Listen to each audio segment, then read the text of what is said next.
I'm a professor in the Information Technology Department. I taught a course called Innovation and Invention. Our cameraman, Matt Kristen, was one of the students in that class, and together we built this robotic mobile sculpture, which our camera will now show you.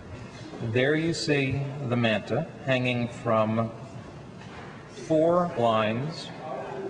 Following one line, you can see it goes up to a brown eyelet on the 3rd floor, an eyelet actually labeled number 2. That fishing line goes through that eyelet, goes all the way across to the far side, comes back through another pulley right there, goes straight across the atrium to motor number 2. Motor number 2. There is a take-up reel on motor number 2. And the line actually wraps around that wheel. There it is. Goes straight down to another eyelet. And that eyelet then goes out to one more eyelet, which happens to be on this cross beam here, cross line, where it is connected to a counterweight, and there it is. Now we repeat this 4 times for the 4 corners of the atrium with 4 counterweights, 1 for each motor, and the result is that we can move the Manta anywhere we wish in this grand space here, just by adjusting the various motors to turn at various speeds. This happens because those 4 motors are connected to a servo control card, which is that device right there. And that servo control card goes to a computer, which in this case is this device right here. And this device controls the 4 motors. In fact, we had an interface consisting of a data glove which spoke to this receiver in such a way that actually we were able to control the 4 motors by bending 4 fingers and playing God, making the Manta ray fly across the atrium. So here we have a close-up of the 4 tension lines connected to a 4-way connector. These were here really just to provide some weight to the counterweights, and each of these goes to a different motor. So now a little bit more about the electronics and the components we made this of. We developed a saying in this project: no project is so large that it can't be solved by a sufficient number of connects. Here you see the connects components. You'll also see them in the construction of the Manta themselves. In fact, these motor rigs were prototyped in connects, but as you can see, we eventually went to metal. I'm now going to explain this arrangement. We have this heavy crossbar here, which is clamped onto the railing, and then we have these 4 aluminum panels, which just clamp onto this rig, so everything is adjustable. The rig includes the motor, which comes through and connects to the drive wheel. The motor is controlled by this device called a Victor, which is basically a pulse width modulated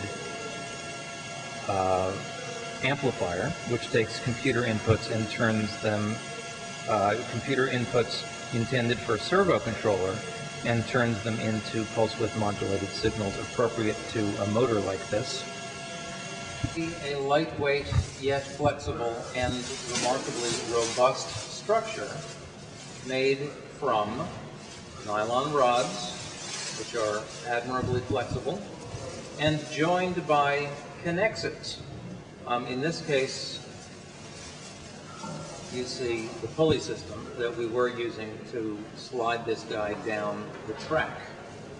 You now see the connects just pop together and apart with remarkable ease. And then, in fact, that ended up being the way we constructed this guy. Here's a wingtip.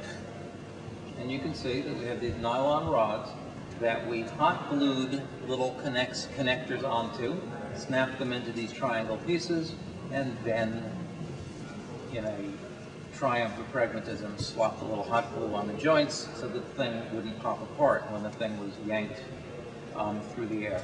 And the result is quite light and quite robust. Our alternative to hot glue here were these discs clamped down like Oreo cookies with these nylon bolts, which again just serve to keep these connectors from popping up even when the thing gets quite a bit of mistreatment. The tension is just a product of the angles of the various connections. And as for this material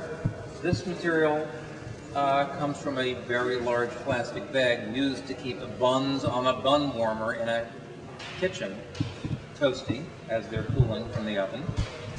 It's a nice material, slices. We lay it out on a table, we stretch it out on a table, we lay our skeleton down on the table, and then we just put Scotch tape on the seams, and you get, but again, is a lightweight and quite robust arrangement. There are all sorts of things you can do with K'NEX and with plastic and with fiberglass rods, and well, we happen to be the world's experts, as Matt will tell you, on manta ray construction.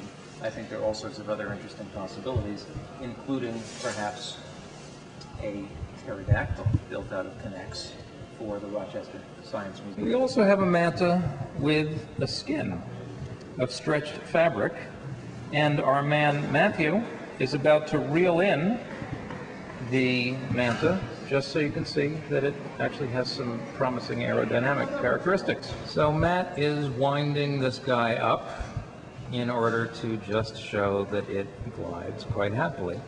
What we have here, a little hard to see, is there are two pulleys, and this becomes basically a zip line, and Matt is now going to let it go.